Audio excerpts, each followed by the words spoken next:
오늘은 사무엘상 9장 15절에서 17절입니다. 구약성경 421면 사무엘상 9장 15절에서 17절 다 같이 합독하겠습니다. 시작. 사울이 오기 전날에 여호와께서 사무엘에게 알게 하여 이르시되 내일 이맘때에 내가 베냐민 땅에서 한 사람을 내게로 보내리니 너는 그에게 기름을 부어 내 백성 이스라엘의 지도자로 삼으라. 그가 내 백성을 블레셋 사람의 손에서 구원하리라. 내 백성의 부르짖음이 내게 상달되었으므로 내가 그들을 돌아보았노라 하셨더니 사무엘이 사울을 볼 때에 여호와께서 그에게 이르시되 보라, 이는 내가 내게 말한 사람이니 이가 내 백성을 다스리라 하시니라. 아멘. 오늘 말씀의 제목은 멘토의 만남이라는 주제로 말씀을 선포하고자 합니다. 여러분, 인생을 살아가면서 내가 누구를 만났느냐는 결정적입니다. 그 사람을 만남으로 말미암아 내 인생의 길이 설정되기도 하고요, 방향이 세워지기도 한다라는 거죠. 그래서 예전에는 우리가 스승과 제자라는 용어를 많이 사용했었습니다. 그러나 1980년대 이후에 서서히 멘토와 멘티의 용어가 나타나기 시작을 했었고, 이제는 우리가 이런 용어를 사용을 하기 시작합니다. 멘티라는 것은 스승과 같은 역할을 하고요, 멘티라는 것은 제자와 같은 역할을 합니다. 그런데 이 멘토는 굉장히 중요합니다. 그 사람에게 대해서 조언을 합니다. 아무나 세워지지도 않습니다. 그리고 방향을 설정을 해주기도 하고요, 또 인생에 정말로 어려운 길에 봉착했을 때 그 길을 해결할 수 있는 힘을 제공해 주기도 한다라는 겁니다. 그래서 제가 멘토와 멘티를 정의를 한번 해봤습니다. 멘토라는 것은 경험과 지식이 풍부하다. 그래서 다른 사람에게 조언과 지혜를 줄 수 있는 사람이다. 이렇게 평가를 해봤습니다. 그래서 아무나 될 수가 없다라고 했어요. 인생의 선배입니다. 그래도 어느 정도 나이가 있어야 됩니다. 그리고 경력자죠. 쉽게 말하면 한 분야에서 만시간의 법칙을 해결했던 사람, 그 정도 능력은 갖추셔야 됩니다. 그리고 한 분야에서 전문가로 세움을 받은 사람, 그래야 사람이 믿고 따르는 거 아니겠습니까?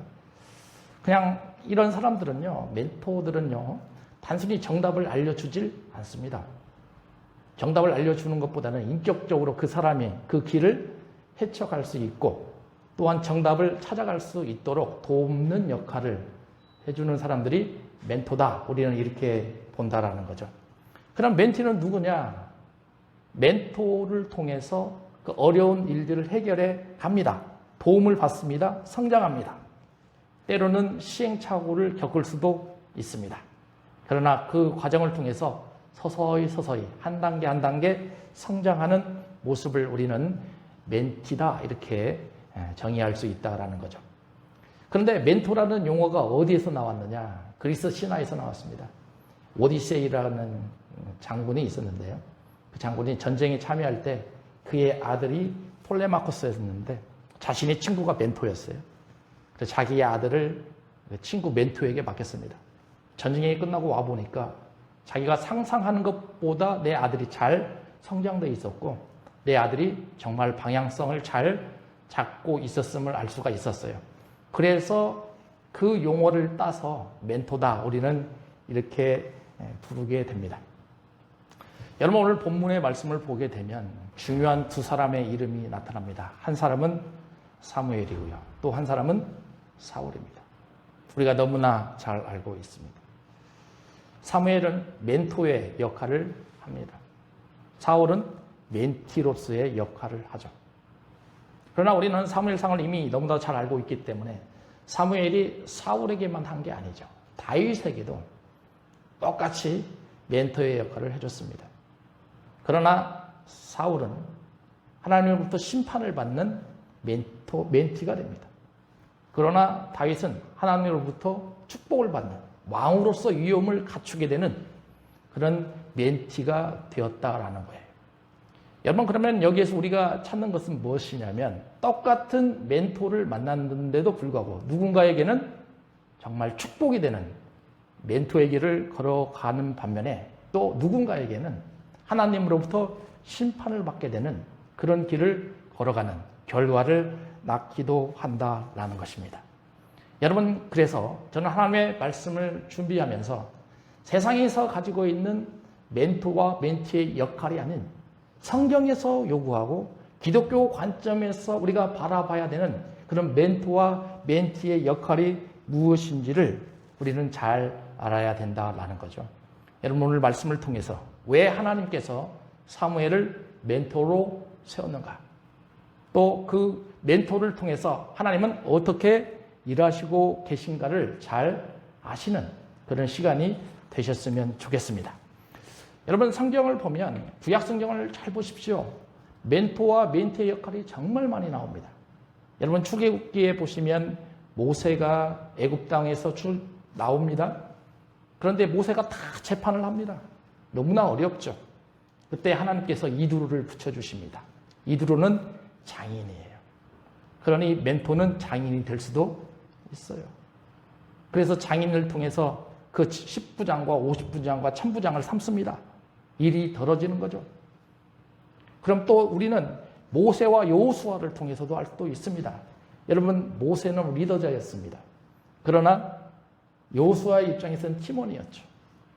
여러분, 그러니 리더자가 멘토가 될 수도 있죠. 여호수아를 잘 양육합니다. 리더가 교체될 때 잡음이 없도록 모세가 그 중심에 서게 됩니다. 여러분, 그러니 리더가 멘토가 될 수도 있다라는 거예요. 여러분, 이제 사무엘상에 나오는 다윗과 요나단을 한번 생각해 보시기 바랍니다. 두 사람은 친구입니다. 다윗이 정말 어려운 관계에 놓여져 있을 때에 요나단은 다윗을 도와줍니다. 그리고 생명으로부터 건져낼 수 있는 힘을 갖추게 됩니다. 여러분, 그러니 때로는 친구도 멘토가 될 수 있음을 우리는 잘 알아야 된다라는 거예요. 그러면 신약시대의 가장 위대한 멘토는 누구냐? 예수님이셨어요. 예수님은 12명의 제자뿐만 아니라 수많은 제자들을 양성했습니다. 그럼에도 불구하고 그 12사람을 특별히 세웠습니다. 3년 반 동안이나 계속 동행하면서 제자들을 양육합니다. 그냥 단순한 지식의 전파가 아닙니다. 제자들이 그 해결책을 스스로 찾아갈 수 있게끔 인도해 갑니다. 지식을 전해줍니다. 마지막에 자신의 생명을 제자들에게 내어놓습니다. 그리고 나서 죄사함을 받도록 인도해주는 예수 그리스도의 일하심을 본다면 우리는 참 예수 그리스도의 멘토의 위대함을 알 수가 있어요. 그런데 예수님께서 제자들을 아무나 선택하느냐? 그러지 않아요. 여러분, 그런 모습에서 우리는 그 누구도 쉽게 멘티가 될 수도 없어요. 밤새도록 기도하십니다. 밤새도록 하나님께 바라봅니다. 그리고 깊은 생각과 깊은 체념 속에서 내가 멘티로서 합당한 제자들이 누구인가 고민하고 또 고민하면서 세워간다라는 거예요. 여러분, 그러면 여러분들도 스스로 한번 자기 자신을 생각해 보시기 바랍니다. 지금까지 인생을 살아가면서 내 인생의 멘토는 누구였었던가? 그리고 내 인생에 멘티가 있는가?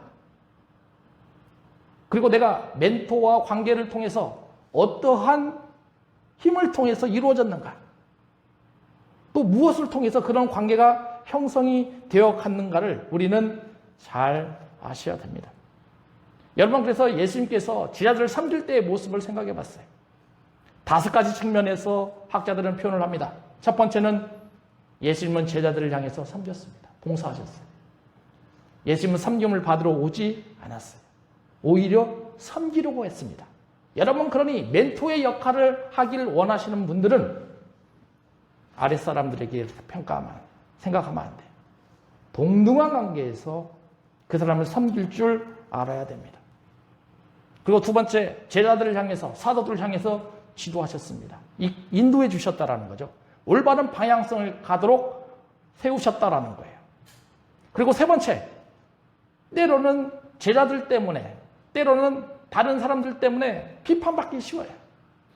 그러나 그 비판을 이겨내셨습니다.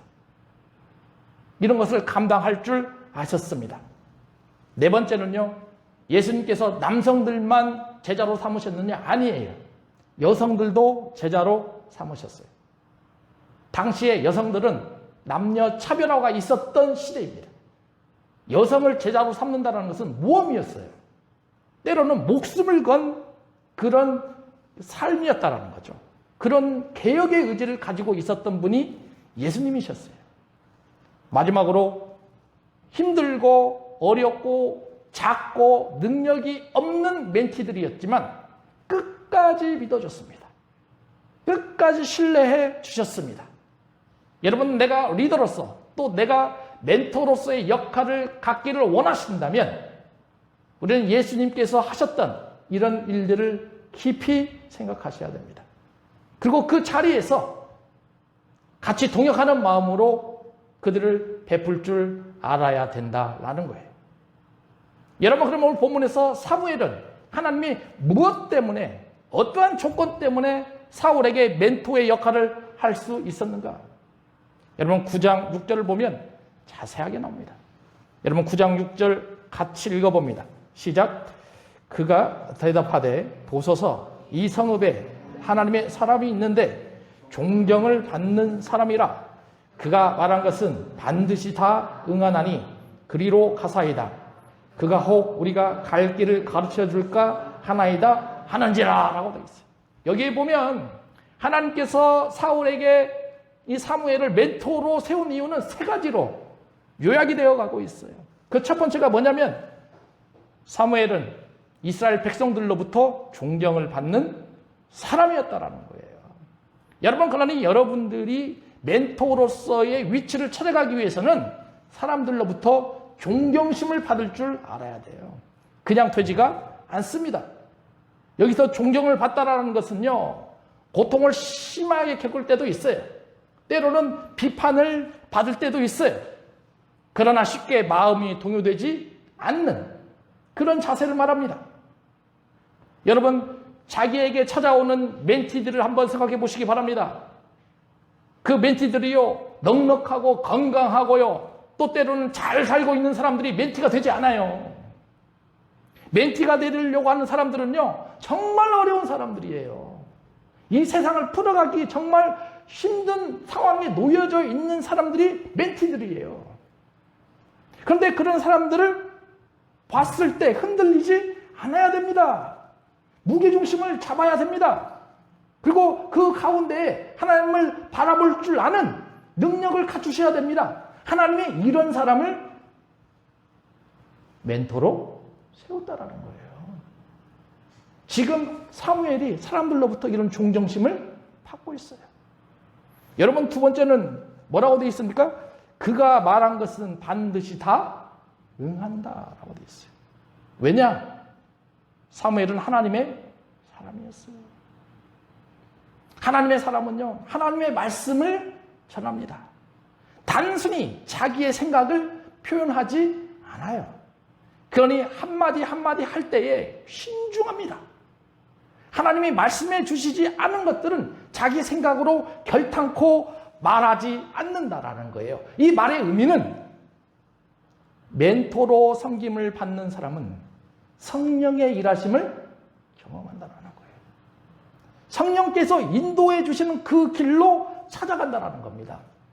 그러니 성령께서 말씀해 주신 것을 말씀하고, 성령께서 언급해 주신 것을 언급하고, 성령께서 위로해 주신 것을 위로합니다.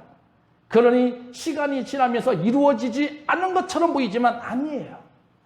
하나님의 때에 맞게끔, 하나님의 시각에 맞게끔, 마치 건설되었고 설계되었던 이 뭡니까? 설계도 도면처럼 시간이 되면 집이 다 건축되지 않습니까?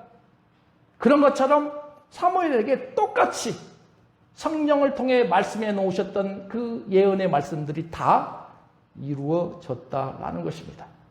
여러분, 그러니 하나님이 세워가시는 멘토 쉽지가 않아요. 세 번째는 뭐라고 되어 있습니까? 3번입니다. 그가 혹 우리가 갈 길을 가르쳐 줄 것이다. 이렇게 되어 있어요. 다시 말하면 방향을 제대로 설정해 줄 거다라는 것입니다. 여러분, 세상에 얼마나 많은 길들이 있습니까? 소망의 길이 있을 겁니다. 때로는 심판의 길도 있을 것입니다. 여러분, 그러나 인간으로서 태어난 우리가 심판의 길로 걸어가기를 원하는 사람은 한 명도 없을 거예요. 누구나 다 하나님께서 인도해 주시는 길로 걸어가기를 원하실 거다라는 거죠. 이 방향 설정을 멘토는 잘 설정해 준다라는 거예요. 심판의 길로 가고 있는 그들을 향해서 조언해 줍니다. 때로는 그 조언이요, 비판을 받을 수도 있어요. 때로는 상처가 될 수도 있습니다. 그러나 멘토는 그 멘티들에게 죄에서 벗어날 수 있는 그 방법을, 하나님의 말씀을 그대로 전해야 됩니다. 그리고 방향 설정이 올 수 있도록 그 길을 지도해 줄 알아야 된다라는 것입니다. 여러분, 이런 분들이 멘토예요. 여러분, 그러니 다시 한번 점검해 봅시다. 하나님이 세워가시는 멘토, 첫 번째, 존경받아야 돼요. 두 번째, 하나님이 말씀해 주신 예언들이 다 이루어져야 됩니다. 세 번째, 올바른 길을 걸어갈 수 있게끔 인도해 줄 알아야 됩니다. 여러분들이 이런 하나님의 말씀을 보면서 신앙생활하면서 멘토가 될 수 있는 그런 기도를 하시고 세움을 받으셨으면 좋겠습니다. 여러분, 그러면 저는 신약시대에 이런 사람이 누가 있을까 고민을 해봤습니다. 사도행전을 보니까 바나바가 나오더라고요. 바나바.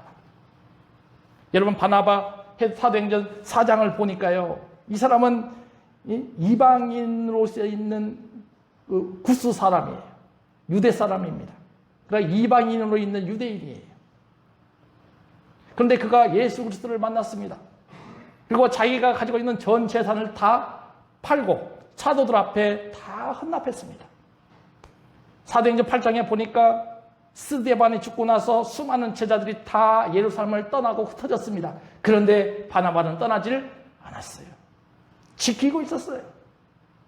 언제까지 지키고 있는지 우리는 정확히 알 수는 없습니다. 그러나 11장에 보니까 수리아 안디옥에서 이 바나바가 어느덧 리더가 되어가고 있었어요. 아마 그쯤에 바나바는 예루살렘에서 수리아로 이동했을 거다. 우리는 예측을 하게 됩니다. 복음을 전합니다. 그리고 안디옥 교회가 세워질 때 이제 사람이 필요하죠. 그때 바나바는 길리기아 다소를 갑니다. 왜냐? 다소에 누가 있었어요? 사도 바울이 있었어요.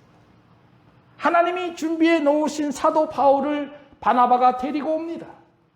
그리고 나서 자기 교회에서 함께 성경을 가르치시면서 이제 하나님의 사역을 같이 세워가기 시작한다라는 거예요. 여러분, 이런 모습을 본다면 바나바도 멘토로서 그냥 세워가질 않았습니다. 아까 사도 사무엘이 정말 하나님이 바라본 참 선지자의 모습을 갖춘 사람이었다라고 생각한다면 사도행전에 나와 있는 이 바나바는 예수 그리스도의 참된 일꾼이다, 저는 이렇게 생각이 들더라고요. 자기가 가지고 있는 모든 것들을, 논과 밭들을 다 팔아서 이제 나는 제자가 되어가기로 결심해야 되겠다 결단하는 모습. 다른 제자들이 예루살렘을 다 떠났지만 자기는 끝까지 남았습니다.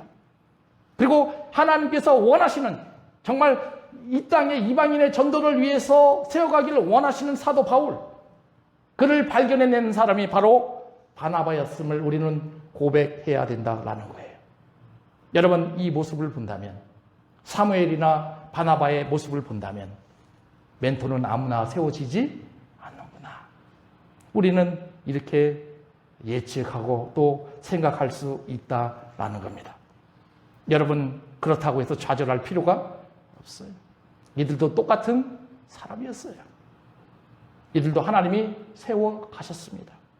여러분, 무엇보다도 중요한 것은 내가 하나님부터 선택을 받느냐, 선택함을 받지 못했느냐, 그것이 훨씬 더 중요하다라는 겁니다.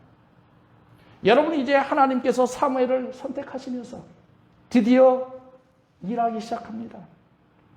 그것이 오늘 본문에 나와 있는 거예요. 15절에서부터 17절입니다. 여러분, 먼저 15절을 같이 읽어보겠습니다. 시작. 사울이 오기 전날에 여호와께서 사무엘에게 알게 하여 이르시되, 이렇게 되어 있어요. 여러분, 저는 15절부터 17절까지 그러면 멘토로 섬기고 있는 사무엘이 하고 있는 일이 무엇일까 생각해 보니까 알아야 된다라는 거예요. 알아야 된다. 무엇을 알아야 되느냐? 첫 번째입니다. 하나님은 하나님의 일을 시작하실 때에 하나님이 선택한 사람에 대해서 모든 것들을 세상 것까지 다 알려주신다라는 거예요. 다 알려주십니다. 그러면 그게 사실인가? 내가 신앙생활하고 있는데 그것이 정말로 일어나는 것인가? 아마 느낌의 차이에 따라 다르게 평가할 수도 있을 겁니다. 그런데 오늘 본문에 보시면 그게 아니에요. 아까 15절에 뭐라고 했습니까? 사울이 오기 전날에 여호와께서 사무엘에게 알게 하였다라는 거예요. 그럼 무엇을 알게 하였냐? 16절도 같이 읽어봅니다. 시작. 내일 이맘때에 내가 베냐민 땅에서 한 사람을 내게로 보내리니 너는 그에게 기름을 부어 내 백성 이스라엘의 지도자로 삼으라. 그가 내 백성을 블레셋 사람의 손에서 구원하리라.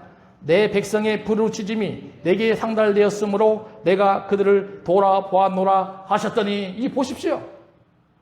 사무엘이 해야 될 일들을 자세하게 풀어가고 있어요. 정확히 나오지 않습니까? 여러분, 아브라함을 한번 생각해 보시기 바랍니다. 창세기 18장에 보니까 소돔과 고모라 사건이 나오지 않습니까?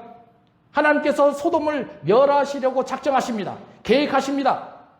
그랬을 때 하나님께서 아브라함에게 말씀하십니다. 나의 하려는 것을 아브라함에게 숨기지 아니하겠노라. 그 말씀의 의미는 소돔과 고모라를 멸하시겠다라는 것을 아브라함에게 다 알려주신 거예요. 그걸 알고 있었기 때문에 소돔과 고모라 땅에 살고 있는 롯에 대해서 축복이 난 겁니다.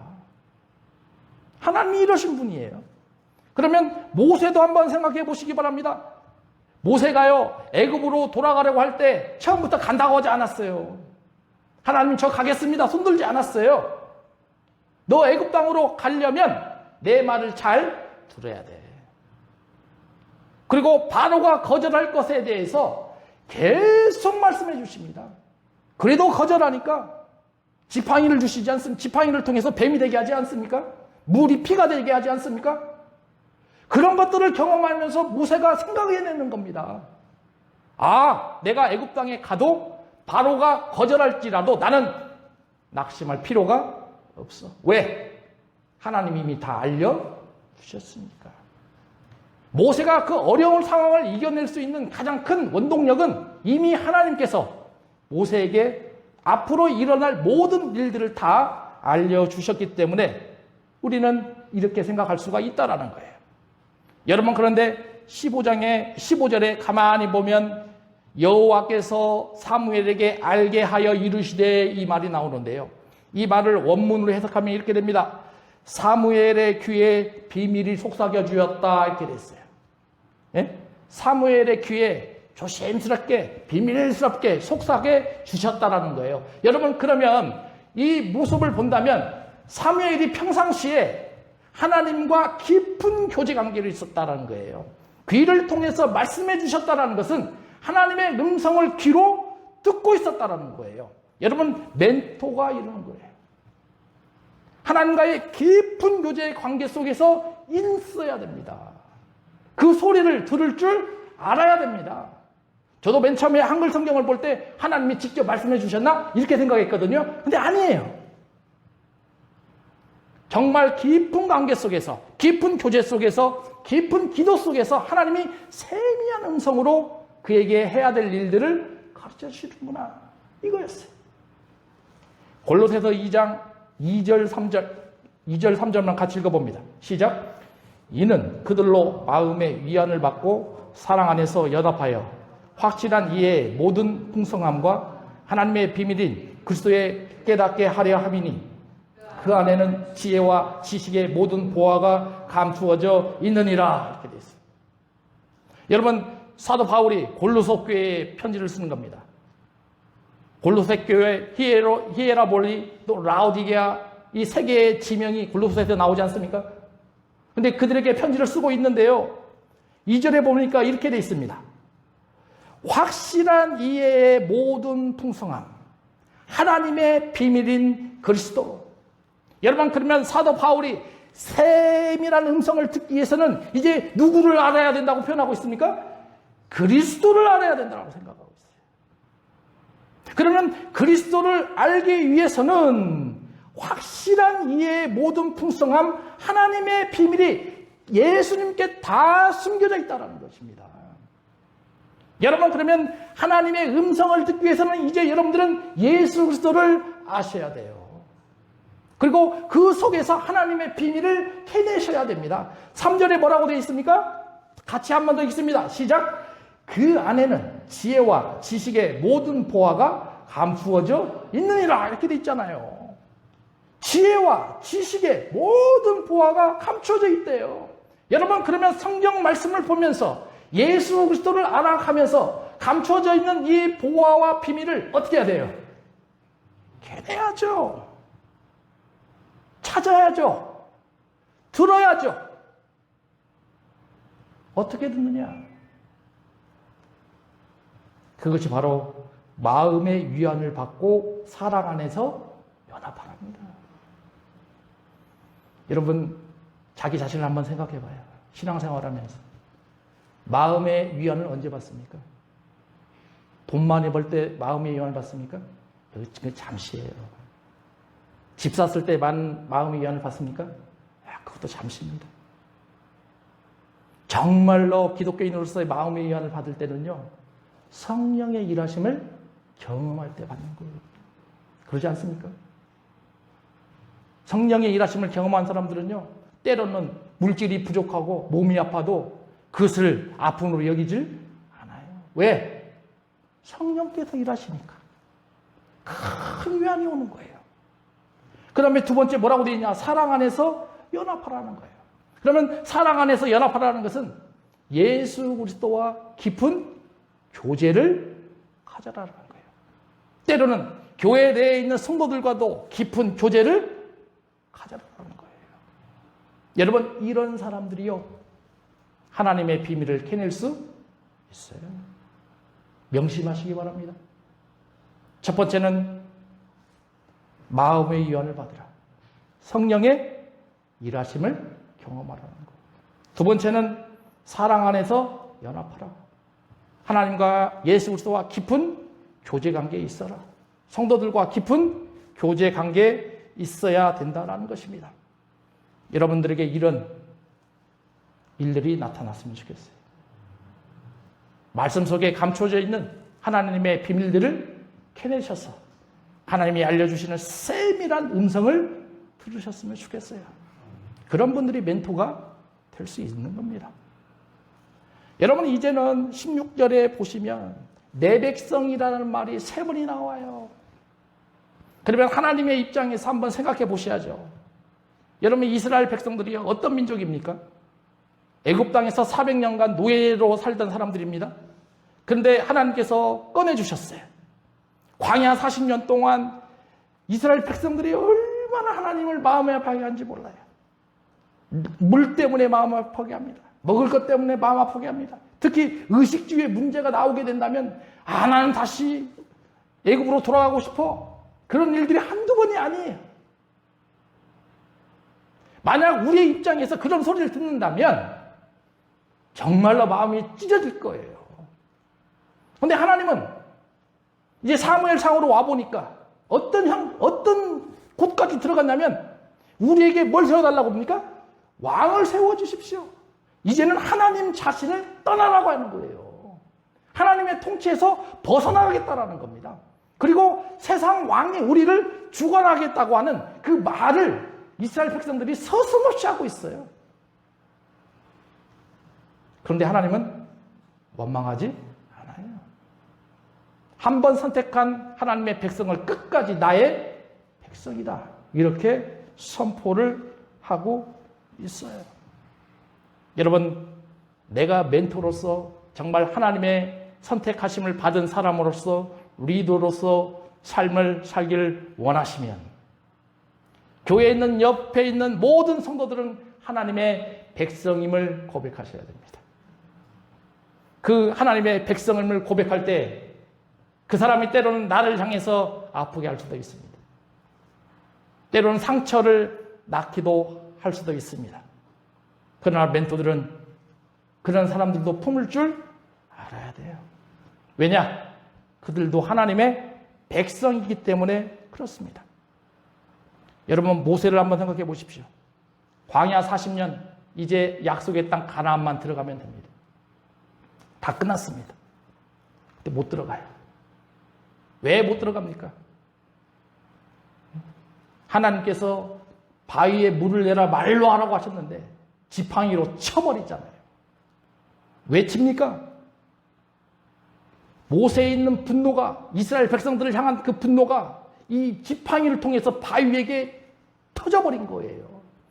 순간 분을 참지 못하니까 하나님께서 그 사건을 말미암아 모세가 약속의 땅 가나안에 들어가지 못하는 그런 엄청난 일들을 우리에게 알려주고 있다라는 거예요. 여러분 사도행전 20장 28절입니다. 같이 읽어봅니다. 시작. 여러분은 자기를 위하여 또는 온 양떼를 위하여 삼가라. 성령이 그들 가운데 여러분들을 감독자로 삼고 하나님이 자기 피로 사신 교회를 보살피게 하셨느니라. 이렇게 되어 있어요. 여러분 제가 자기를 위하여 또는 온 양떼를 위하여 삼가라 이렇게 빨간색으로 쳐놨습니다. 자기 자신을 한번 생각해 보시기 바랍니다. 세상을 살아가면서 자기 자신을 위해 살지 않는 사람 한 사람도 없습니다. 모으고 나서 자기 자신을 위해 살 겁니다. 그러나 멘토로 섬김을 받는 사람들은, 리더로 섬김을 받는 사람들은 누구를 위해서 살아야 돼요?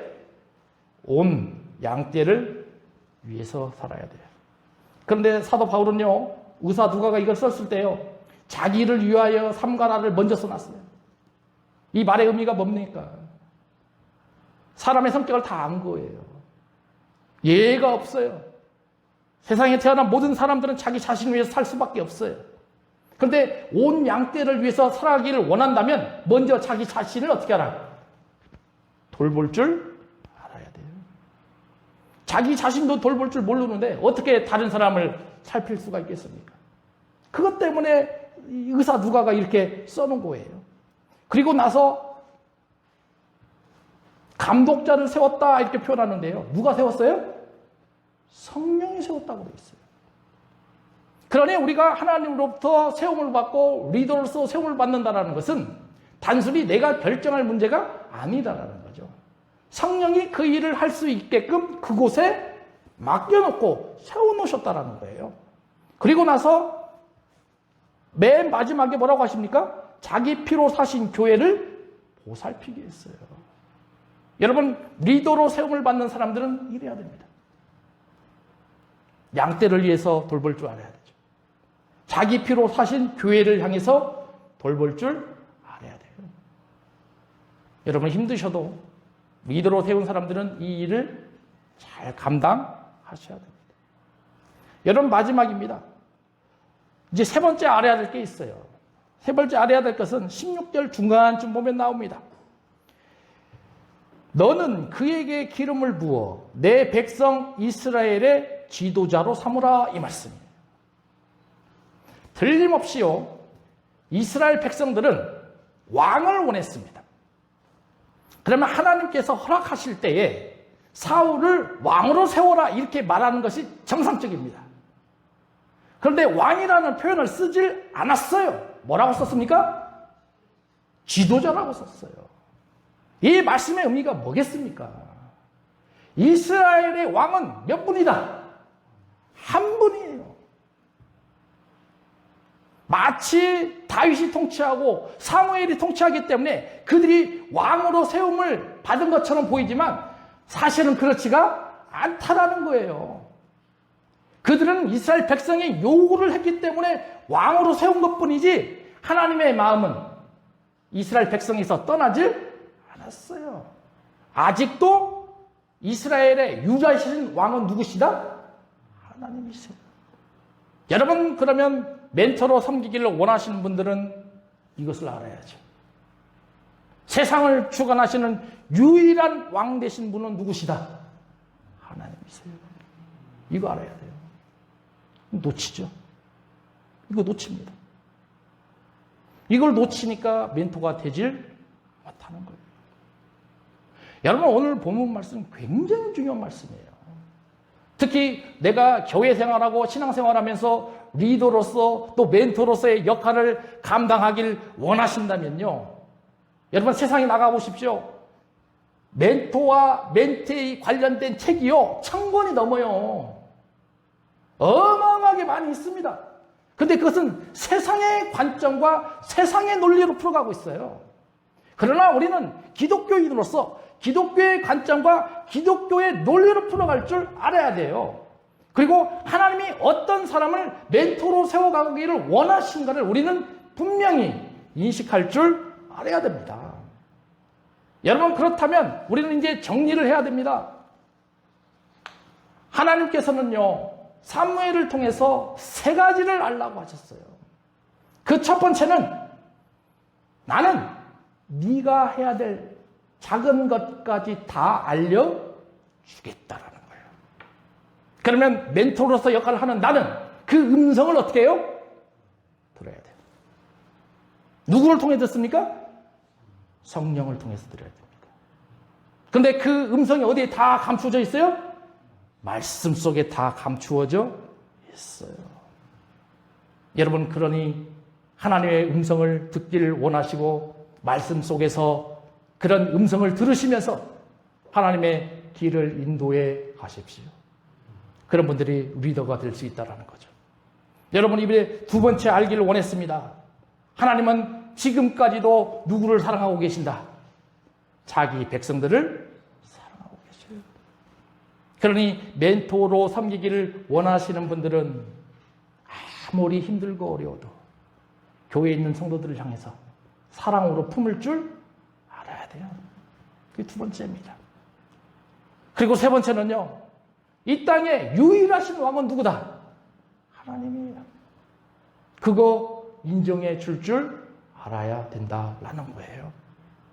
여러분, 이제 이런 것들을 다 인정할 수 있는 사람들에게요, 하나님이 말을 하십니다. 그것이 17절이에요.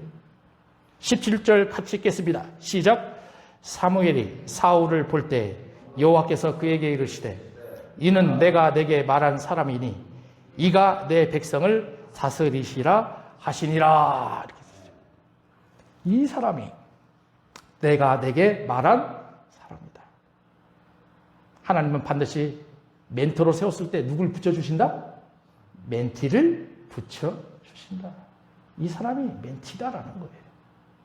그것을 내가 찾지 않아요. 누가 붙여주세요?